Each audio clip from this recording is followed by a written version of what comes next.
Fala pessoal, estamos em live agora.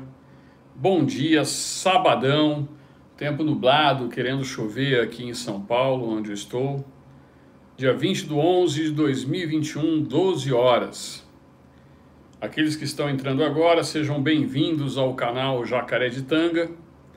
Para quem não me conhece, eu sou o Kleber Teixeira, mais conhecido como Kleber Jacaré, e a gente vai bater um papo aqui a respeito da Amazônia, porque toda hora a imprensa fica batendo nessa questão da ecologia, da Amazônia. Bolsonaro está destruindo a Amazônia, Bolsonaro vai acabar com a Amazônia vai virar um deserto, COP26, Lula com Macron falando sobre a Amazônia, Macron agora interessadíssimo na defesa da Amazônia. Então a gente vai discutir sobre isso e contar para vocês o que eles não falam a respeito de tudo isso, né? E vocês que estão entrando agora, existe um delay, a gente já sabe disso. O YouTube demora para mandar as notificações quando manda, né? Por isso, vocês que estão agora acompanhando aqui a live, se vocês não receberem as notificações, é importante que vocês se inscrevam no Instagram, no Telegram do Jacareditanga. Para isso, basta vocês me adicionarem lá, Kleber Jacaré, dá um oi e eu vou mandar para vocês o link do Telegram, do canal do Telegram do Jacaré. Tá ótimo? E obrigado aqui, já começou o pessoal a entrar aqui, eu acho que o Glaucio entrou, dizendo né, boa tarde, já nesse exato momento, 12:02. Então nós já estamos na tarde de sábado, né? Então pessoal, já estamos aí com cerca de 40 pessoas na live, isso daqui vai aumentando durante o período, e a gente vai tratar hoje de algumas coisas aí que surgiram na mídia, principalmente essa visita do Lula lá na Europa, e novamente a mídia toda, principalmente a Globo Lixo, falando novamente de ecologia, Amazônia. O presidente foi um irresponsável, não apareceu na COP26. Aí eu vi hoje no UOL, né? Aí eles conseguem fazer de tudo. Aí não, assim, os movimentos negros defendendo a ecologia. Ou seja, né, nós estamos no Dia da Consciência Negra, e realmente nós temos que combater o racismo. É um crime, mas não só porque é um crime, é algo deplorável você discriminar alguém pela cor da sua pele, né? Ou até mesmo pela sua raça, ou ainda pelo seu gênero. Eu acho isso deplorável, realmente eu condeno isso. Agora eu também condeno você querer ideolizar... Como é que é? Ih, Kleber, travou. Jogar isso como uma questão ideológica, tá certo? Então você querer transformar isso numa questão ideológica de esquerda e a esquerda se apropriar dessas pautas, como se quem fosse de direita fosse racista, fosse homofóbico, fosse misógino. Então é isso que eles tentam o tempo todo transformar. Isso acaba enfraquecendo até, né, o combate ao racismo, o combate à homofobia. Porque determinadas pessoas levam isso para o lado ideológico e falam, não, isso daí é o discurso da esquerda, é melhor a gente nem falar sobre isso. E a mesma coisa acontece em relação à defesa do meio ambiente, né? Nós estamos hoje no século XXI, mas eles continuam no século passado, com as mesmas pautas da década de 60. E aí vocês vão entender o que tem essa relação. O porquê que essa pauta ecológica ela começa na década de 60 no Brasil. Na década de 60 nós tivemos a expansão. E assim, essa live, pessoal, é uma live que ela serve para explicar. Então eu não estou muito preocupado aqui se vai ter muitas visualizações ou não depois que acabar a live.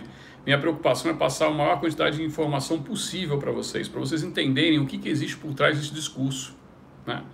Então assim, a gente começou com parte do desmatamento da Amazônia, que eles ficam brigando e alegando, com o desbravamento do Mato Grosso e do Cerrado, que não faz parte do bioma amazônico, tá certo? Mato Grosso, sim, tem parte da floresta amazônica na sua região norte.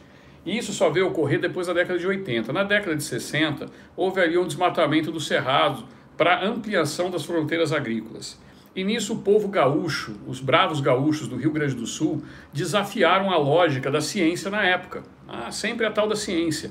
Eles falavam que o bioma amazônico e o bioma ali do Cerrado, nos estados de Mato Grosso e o que é hoje Mato Grosso do Sul, porque só se transformou na divisão de Mato Grosso para Mato Grosso do Sul em 1977.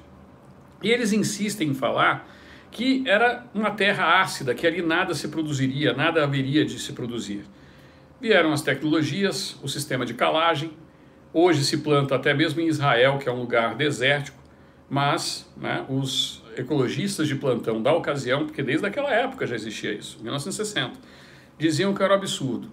Hoje, Mato Grosso do Sul e também outros estados, né, a gente fala aí do Mato Piba, que é Mato Grosso, Piauí, né, Bahia, Tocantins, são grandes produtores de grãos, né, e esses grandes produtores de grãos afetam a economia de diversos países, entre eles a França.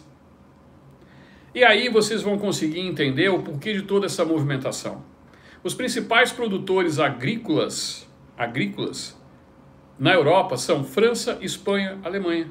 Olha só que interessante isso. Olha que interessante.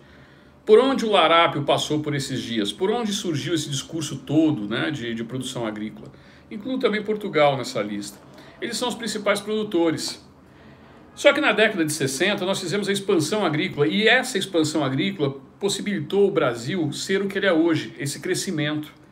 Grande parte das nossas exportações elas vêm da produção agrícola. E aí vem aquele discurso, porque o que pouca gente sabe é que essa turminha da ecologia nunca pisou na Amazônia. Esses caras nunca tiveram no Pantanal. Eu nasci no Pantanal, fui criado no Pantanal. Como fala lá na minha terra, eu fui criado à base de água de camalote. Eu tive a oportunidade de sentir mosquito na pele e achava que aquilo ali pouco importava. Porque era tanta picada que repelente para eles era brincadeira de criança. E realmente é um bioma lindo que deve ser preservado. Mas será que é tudo isso mesmo que eles falam lá fora? Será que nós brasileiros temos que ficar fazendo e condenando a nós mesmos?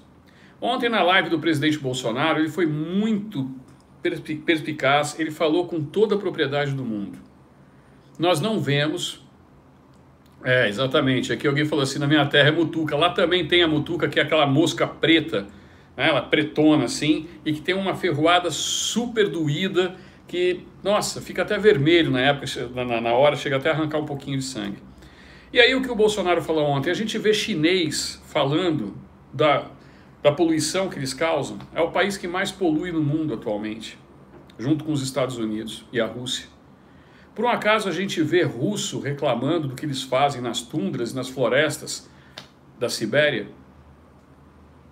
Eles foram prestar atenção de que a Bolívia tinha parte da Amazônia somente agora, há cerca de 2 anos. Maranhão, Tocantins, Piauí e Bahia, isso mesmo, obrigado. Eu falei Mato Grosso e Maranhão, obrigado pela correção. E hoje é uma grande expansão agrícola nesses estados. E enriqueceu esses estados. A população foi beneficiada por isso. E aí vem o ecologista esquerdista de plantão. Mas a gente tem que defender. É óbvio que a gente tem que defender e com parcimônia. Mas o que eles não falam para vocês é que o Código Florestal hoje transformou os agricultores que produzem nesse país. Enquanto eles falavam para todo mundo ficar em casa, o pessoal estava em cima de um trator produzindo grão. A turma estava lá tirando leite, produzindo carne. O que eles não falam para vocês é que a legislação do Código Florestal, nós somos o país que protege a mata ciliar. Nós temos uma limitação de desmatamento para proteção das nossas bacias. E hoje, cada agricultor é obrigado a ter uma porcentagem de reserva de acordo com o bioma onde ele está. Ele tem que manter uma preservação das terras. Ele não pode ir lá e desmatar sua terra em 100%. Existe variação. Eles não falam isso para vocês. Outra coisa que eles não falam são os dados que eu vou passar agora. Agora, prestem atenção nesses dados, pessoal.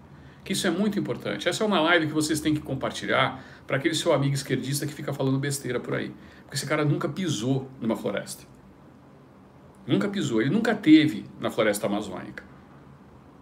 Eu, por exemplo, quando eu saí de Macapá e fui até Oiapoque, eu fiz questão de ir de carro. Queriam que eu fosse de avião. Não, eu vou de carro. E fui atravessando no meio da floresta amazônica. Coisa mais linda do mundo.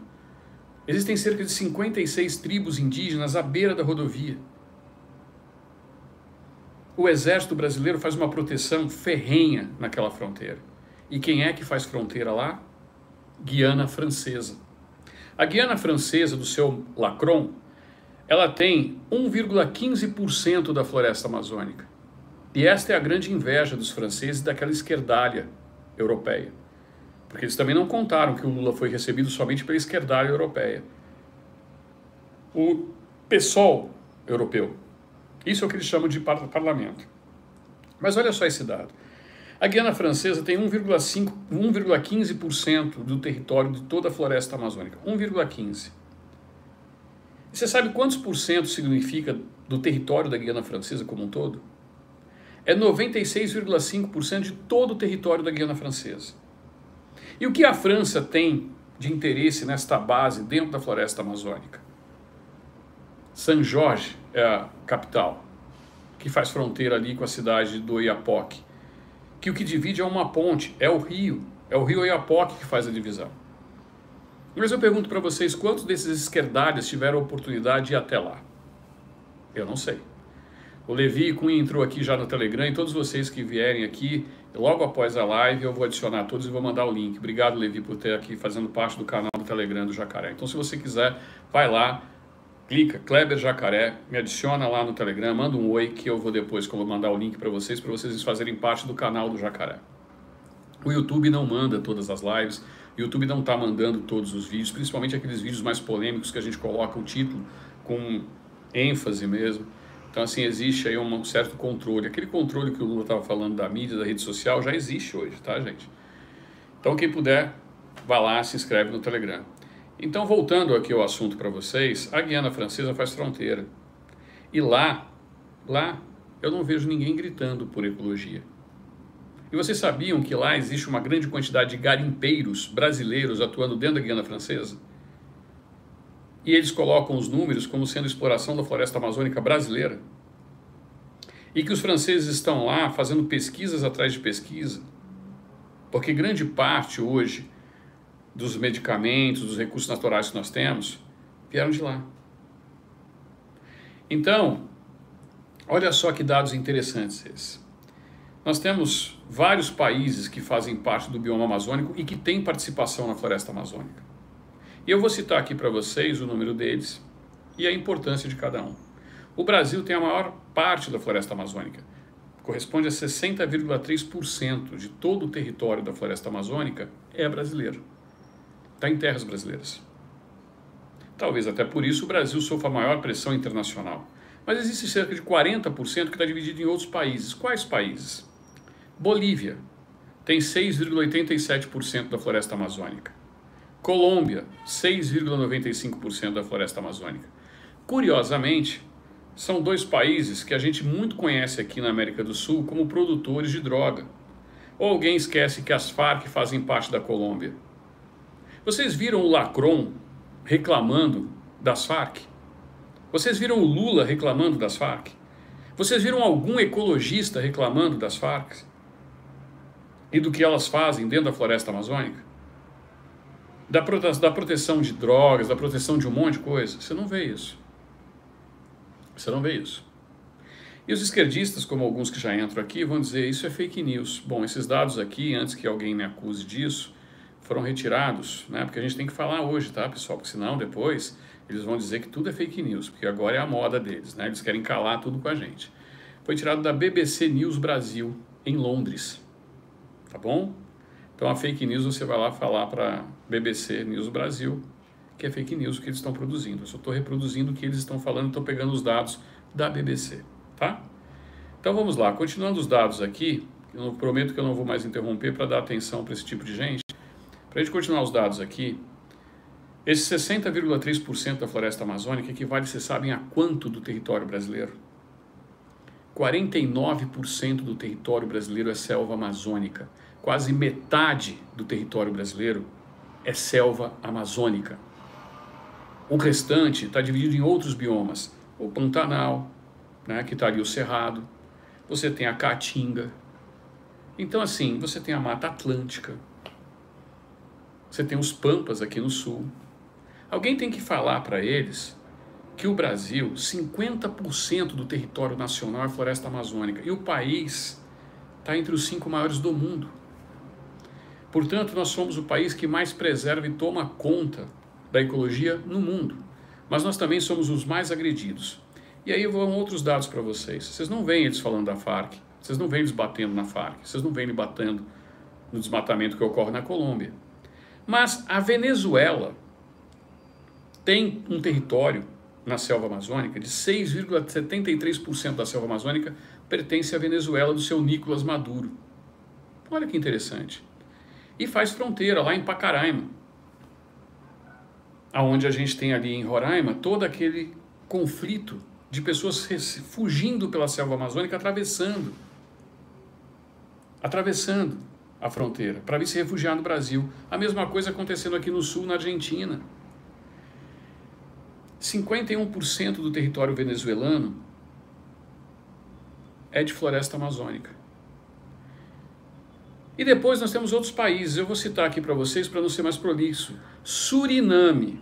O Suriname, 2,1% da floresta amazônica é do Suriname, 90,1% do território do Suriname. Peru, 11,3% da floresta amazônica, 61%. Agora eles não vão falar para vocês do Sendero Luminoso, um grupo terrorista de esquerda que está lá no Peru. Eles não vão abrir a boca para falar isso. E que se refugia dentro da floresta. Então, o que a gente tem que deixar bem claro para vocês é que ainda Equador... Então assim, eu vou listar os países. Bolívia, Brasil, Colômbia, Equador, Guiana, Guiana Francesa, Peru, Suriname e Venezuela. São esses os países que detêm parte da floresta amazônica, sendo que o Brasil tem cerca de 60%, 60,3% da floresta amazônica e quase metade do nosso território é floresta amazônica, sem contar os demais biomas. Por isso que quando o Bolsonaro fala que nós preservamos cerca de 80% do território que quando os portugueses chegaram aqui existia, eles ficam desesperados. Eles entram em pânico. Esse é o grave problema. Mas o que está por trás de tudo isso? Isso começou na década de 60, quando o Brasil começou a expandir suas fronteiras agrícolas. 50% do nosso território, 50% do nosso território é floresta amazônica, 49% para ser mais preciso, que senão vão querer me corrigir. 49% do nosso território é floresta amazônica, sem contar as reservas indígenas, sem contar os outros biomas e tudo mais. E nós já somos líderes mundiais em produção de soja, nós somos o maior exportador de carne no mundo, nós somos maiores exportadores de milho, nós somos hoje grandes exportadores de frango, nós somos grandes exportadores de suíno. Entenderam a preocupação de toda essa turma? Então, quando eu assim, até me arrepia quando eu vejo pessoas do Amazonas aqui no nosso canal. E eu tenho que agradecer em especial a turma de Manaus. Vocês sabiam que o nosso canal tem hoje mais de 12 mil pessoas da Amazônia inscritas no nosso canal? Esse é um dado impressionante, porque o estado do Amazonas corresponde a hoje ao quarto maior número de inscritos dentro do canal do Jacareditanga. Isso é fantástico. É fantástico. E ninguém mais preserva hoje a floresta do que o amazonense. Só que ele não faz somente extrativismo. Hoje a gente tem turismo na floresta amazônica. O nosso exército brasileiro faz um trabalho maravilhoso lá dentro. Mas nós recebemos agora, olha só, por conta de 2 casos, dos supostos casos de mal da vaca louca que ocorreram no Brasil, em um determinado estado, a China resolveu por bem boicotar a carne brasileira. Olha só o que está por trás. Boicotar a carne brasileira. Depois que eles tiveram um problema seríssimo, de uma gripe suína que dizimou o rebanho suíno e pediram ajuda ao Brasil. E o Brasil foi lá e forneceu as matrizes novamente para que eles passassem a fornecer carne de porco. E nos últimos 2 anos, eles vieram fazendo a reprodução. Para quem não sabe, porque o ecologista não entende nada de fazenda. O porco chega a dar 3 crias por ano, tá? Então, para o ecochato que fica aqui na Avenida Paulista gritando e fala que ele ajuda a ecologia porque ele faz parte do Greenpeace, então saiba isso. Nós, brasileiros, é que ajudamos os chineses lá porque eles teriam um problema sério de alimentação de proteína animal, porque a base da comida deles era carne de porco. E foi deste país que saiu isso. E agora eles resolveram fazer um embargo. Não, nós não vamos comprar carne brasileira. Por quê? Porque eles se abasteceram daquilo que eles precisavam de carne. E aí vem o boicote à carne brasileira. Aproveitando-se dessa situação, o que acontece? Vão os americanos e fazem a mesma papagaiada. Agora os produtores americanos querem que o Brasil seja boicotado na sua carne. Os franceses fazendo a mesma papagaiada. E aí eles utilizam a questão da ecologia e da floresta amazônica para atacar a nossa produção. Mas vamos fazer um cálculo simples aqui. Eu não vou nem falar para vocês da tecnologia que a Embrapa, a Empresa Brasileira de Produção Animal, que foi responsável para fazer com que o nosso país tivesse 2 safras anuais. E vocês sabem por que nós não temos 3 safras por ano?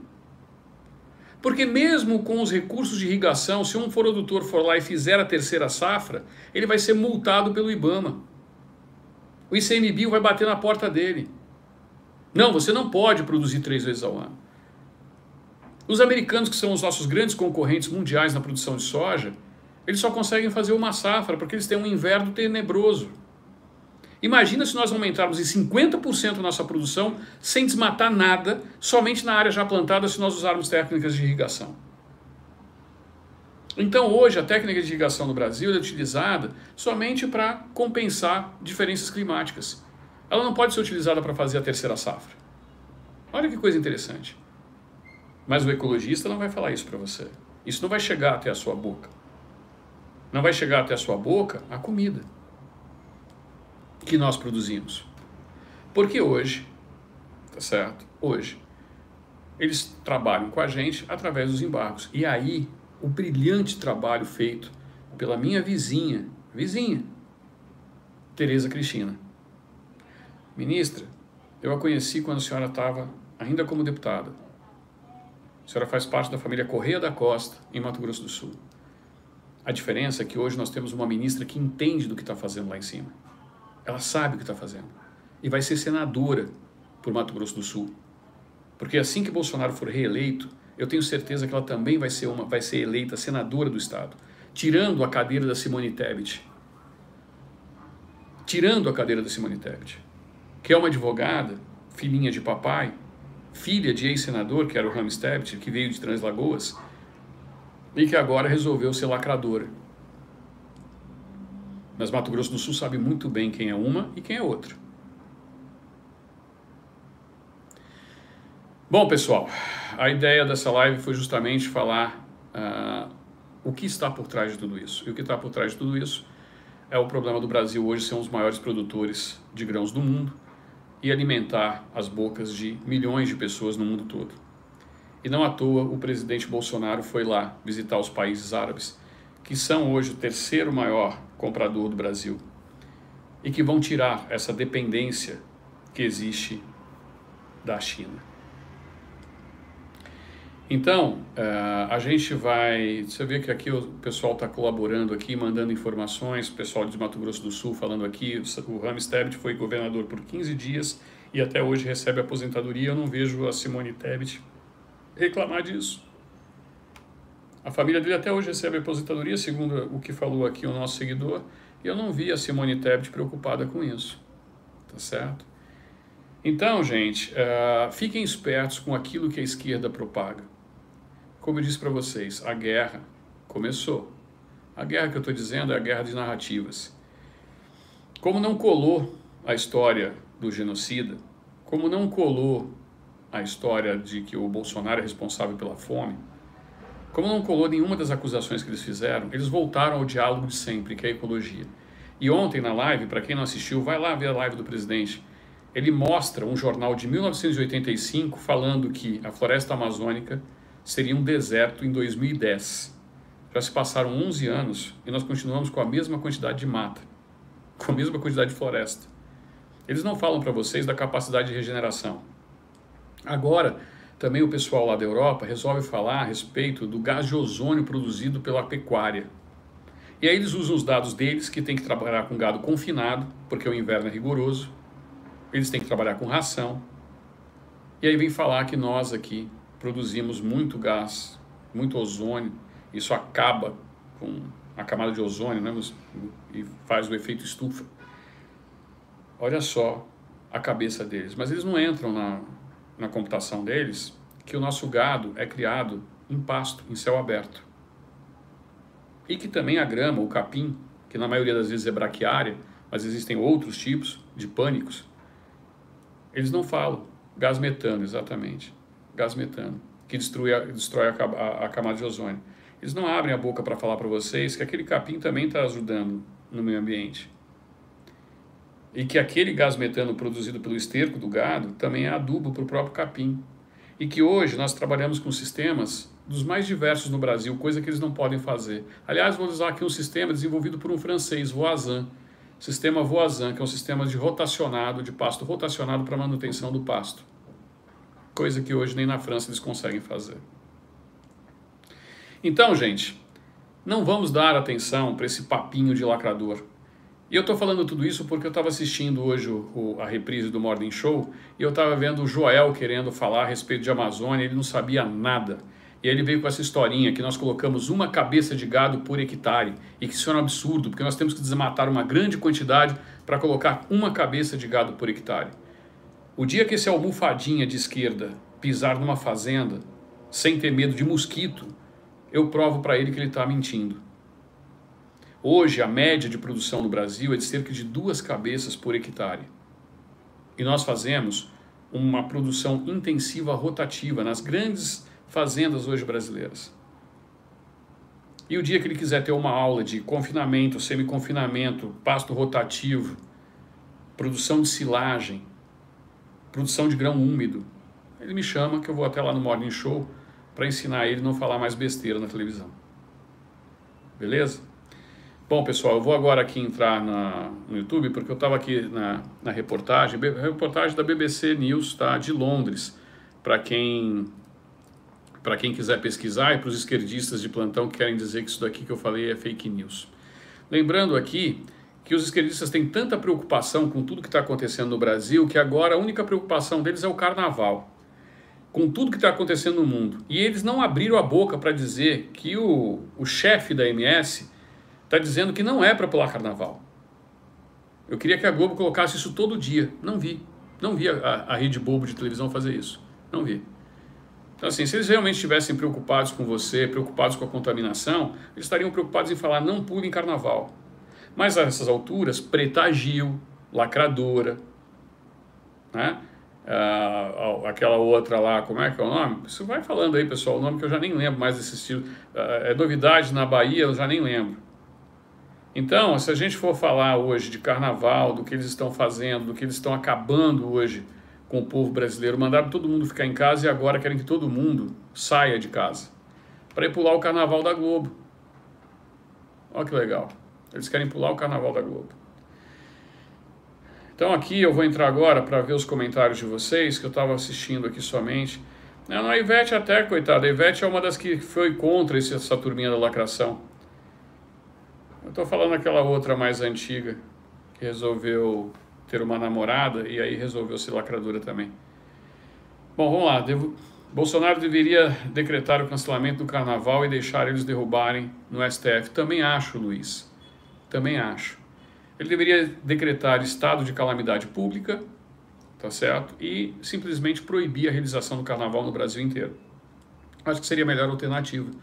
E vou mais além ainda. Ontem o Márcio França falou no Pânico da PAN, e ele falou com propriedade. Por que não se faz um bloqueio então agora em Cumbica, que é onde entram todos os estrangeiros? Não foi isso que fizeram com nós brasileiros lá fora? Porque quando estava aqui o auge da contaminação, fecharam todas as fronteiras, nós não podíamos sair até hoje. Para a gente sair, a gente tem que provar até a cor da cueca que a gente está usando no embarque. Então por que agora não se usa a reciprocidade? Proíbe-se a entrada de estrangeiros no carnaval no Brasil. Essa é a minha opinião. Eu acho que o Bolsonaro deveria fazer isso, o ministro do Turismo deveria fazer isso, o ministro da Defesa deveria também atuar nisso e proibir a entrada de qualquer estrangeiro durante o período do carnaval. Passou o carnaval, entra só com passaporte. Não é assim que eles querem tratar a gente? Não é assim que eles querem exigir? Daniela Mercury, exatamente, Ed Vasconcelos. Você vê que para mim ela é tão importante que eu nem lembro o nome dela. Bom, então Luiz Fabiano Nascimento aqui falando esse excelente. O APPK1, o STF libera, mas que ele faça esse trabalho sujo. Ele faça. Porque senão, eles vão mandar liberar tudo e quando começar a aumentar os casos, vão falar que é culpa do Bolsonaro de novo. Assim como já está começando o mimimi. O governo está fazendo um esforço de uma campanha de vacinação enorme agora nesse final de semana. se existe alguma chance de tirar o Bolsonaro da Previdência sem ter nada contra ele, né? Da presidência, que eu acho que acabou errando aqui. Eu acho que o STF não vai ter a capacidade de fazer isso, porque nós demos as respostas no dia 7 de setembro do que aconteceria nesse país se houvesse algum tipo de golpe desse gênero. O Toffoli já declarou o golpe que eles deram. Então, assim, hoje eles se sentem o quarto poder. O que o Toffoli cometeu é crime. É crime.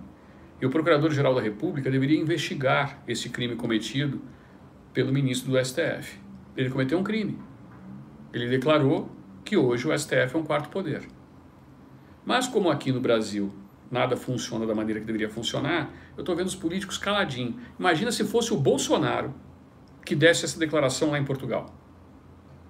Se o Bolsonaro chegasse e falasse assim, não, agora é o seguinte, o Poder Executivo realmente vai fazer aquilo que determina na Constituição, nós vamos mandar no Brasil. Não me interessa se o STF vai falar, se não vai falar. No dia seguinte estava a mídia internacional, o pessoal da Globo, é golpe. Iam chamar a governadora do Rio Grande do Norte para fazer aquele meme, é golpe, é golpe. Rio Grande do Norte, que hoje está sendo beneficiada pelo governo Bolsonaro com 60 navios pesqueiros de pesca de atum no litoral. Pesca que era feita de maneira irregular. E que aquele partidinho de quinta categoria que diz que protege os pobres nunca olhou para os pescadores que realizavam essa pesca. Agora, nós vamos produzir tilápia no lago de Itaipu. O governo do Paraguai, o presidente do Paraguai estará aqui semana que vem junto com o presidente Bolsonaro, assinando um termo conjunto. Nós vamos aumentar em 50% a produção de tilápia só na produção de tilápia no lago de Itaipu. Numa parceria binacional com o Paraguai. É esse o medo que eles têm. É esse o medo. Fica tranquilo, Luiz, eu sei que isso acontece aqui comigo, acontece diversas vezes, a correção automática atrapalha, tá? Assim, às vezes é difícil da gente aqui na correria, pessoal, não é fácil, tá? E a gente já subia e chupa a cana aqui no Jacaretanga. Então, turma, essa foi uma live que veio com o intuito de bater papo com vocês. A gente sempre vai estar fazendo isso. Nós colocamos já os membros, ativamos os membros do canal do Jacaré. Quem quiser contribuir com o Jacaré, custa R$ 4,90 por mês para contribuir e ser membro do Jacaré. Com isso, a gente vai ter mais facilidade, né, de ouvir, de ver aqui as mensagens que vocês mandam, vai ter prioridade nas mensagens e a gente vai começar a ter cada vez mais embates, principalmente com a esquerda, e nós temos que nos fortalecer. E ao mesmo tempo, quem puder, vai lá e me chama no canal Kleber Jacaré no Telegram e eu vou adicionar vocês no mais novo canal do Jacaretanga lá no Telegram. Porque o YouTube às vezes não manda as recomendações de vídeo. Daqui a pouquinho tem vídeo novo no Jacaretanga que a gente vai colocar o Lula desmascarando o próprio Lula. A gente já colocou a Gleisi desmascarando o Lula, agora a gente vai colocar o Lula desmascarando ele mesmo. E vai ser muito legal esse vídeo que está sendo produzido agora, está sendo editado pela nossa editora Marina. Quem fez o vídeo foi o Lintz. E daqui a pouco a gente vai colocar isso para vocês. Então, eles estão no módulo desespero. Agora vocês vão começar a ver pesquisa maluca daqui até o final de dezembro. Porque a partir de janeiro, para colocar uma pesquisa, ela vai ter que ser controlada. O que é uma pesquisa controlada? A gente vai saber quantas pessoas falaram, em que lugar falaram. A pesquisa que saiu ontem, amplamente divulgada pelaquela agência de propaganda do Moro, o site do Antagonista, coloca o Moro com 11%, o Bolsonaro com 24% e o Lula com 37%. Aí você vai ver quantas pessoas foram pesquisadas. 1.000 pessoas no todo o território nacional. E eles acham que isso já dá o direito de soltar uma pesquisa. Mas a gente está de olho e a gente vai informar tudo aqui para vocês, aqui no canal do Jacaretanga.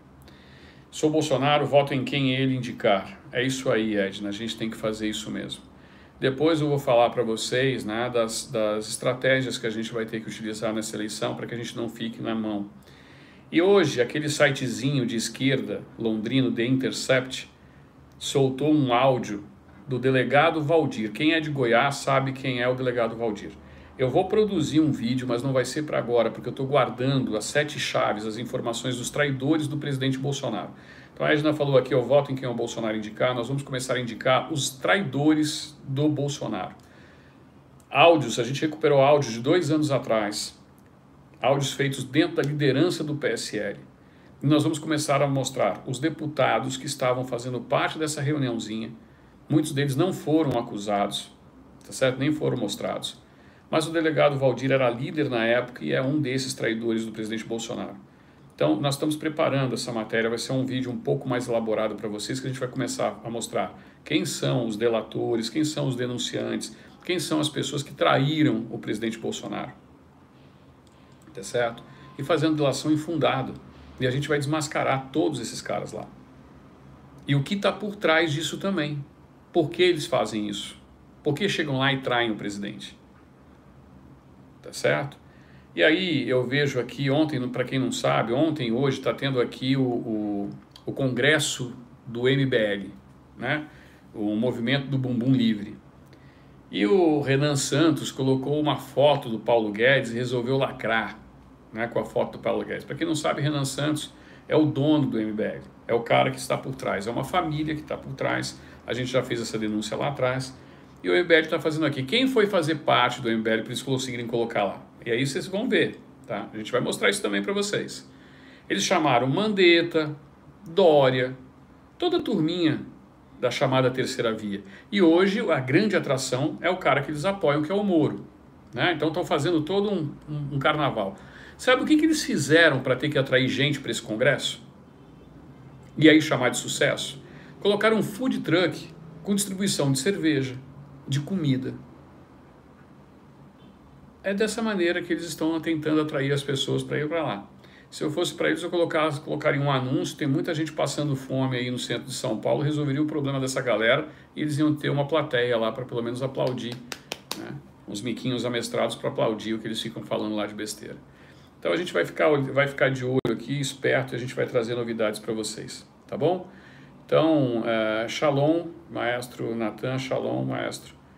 MBL tá o PT todinho, exatamente. Eu sempre falei que essa turminha do Bumbum Livre nada mais é do que um PT envelopado de limpinho, né? Que nem limpinho eles são tanto assim. Rio Grande do Norte fechado com Bolsonaro, o Wellington da Bahia. Então, pessoal, fala aqui de onde vocês estão falando agora, que eu vou falar todo mundo que está assistindo a live dos mais diversos estados do país e também de fora do país. Ontem nós tínhamos pessoas de Londres, pessoas da Bélgica, né, de Bruxelas falando com a gente. Olha só, Caratinga, Minas Gerais, Caratinga que teve esse episódio aí, se não me engano foi lá que teve o episódio triste agora com a Marília Mendonça, Itaqui, Rio Grande do Sul, Olinda, Pernambuco, Olinda cidade, Serra, Espírito Santo, cidade maravilhosa também, a melhor muqueca, né, a capixaba, o resto é peixada, não é isso? Os baianos aqui vão querer me trucidar. Belém do Pará, terra fantástica também, Brasília, Birigui, Cabo Frio, Itapetininga, pessoal aqui do Brasil inteiro, BH, Campo Grande, minha capital, Mato Grosso do Sul, um abraço para o meu grande amigo Luiz Solano, que está aí, Santo André, São Paulo, Manaus está com Bolsonaro, hoje a live foi sobre sua terra, Anderson.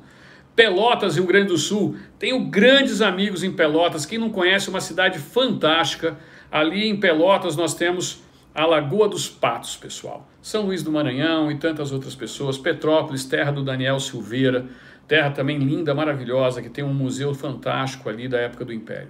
Bom, gente, eu agradeço a todos vocês que ficaram até agora me ouvindo, compartilhem essa live, é importante a gente passar essas informações para todo mundo, porque muita gente não sabe o que acontece por trás de tudo isso, tá bom? Indaiá, Caucaia, um abraço a todos vocês. New Jersey, USA, Nissinha Lima. Um abraço para todos vocês, fiquem com Deus. Lembrando, Deus, pátria, família e liberdade sempre. Um abraço, pessoal.